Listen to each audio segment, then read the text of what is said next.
గుండె జబ్బులు అనేవి జనరల్గా ఏజ్ వచ్చిన తర్వాత వస్తూ ఉంటాయి. అంటే 65+ వాళ్ళకి. రీసెంట్గా చూస్తే చాలామందికి యంగ్ ఏజ్లో కూడా సడన్గా హార్ట్ అటాక్స్ వచ్చి చనిపోతున్నారు. దీనికి ముఖ్యంగా కొన్ని కారణాలు ఉన్నాయి. ఈరోజు మనం యంగ్ ఏజ్లోనే చాలా టెన్షన్కి ఒత్తిడి అవుతున్నాం.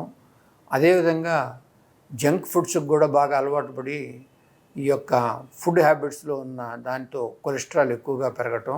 మూడోది ఆఫ్ లేట్ ఈ కోవిడ్ వల్ల కూడా కొంత పోస్ట్ కోవిడ్ సీక్వెల్ కింద సడన్గా హార్ట్ అటాక్స్ రావటం జరుగుతూ ఉంది.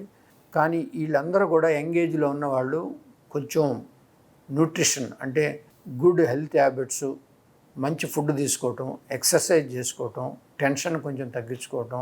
కోవిడ్ ఉన్నవాళ్ళు జనరల్గా ఈ యొక్క హెల్త్ అంటే మన హార్ట్కి సంబంధించిన పరీక్షలు చేయించుకుంటూ ఉంటే చాలా వరకు మనం ప్రివెంట్ చేయొచ్చు.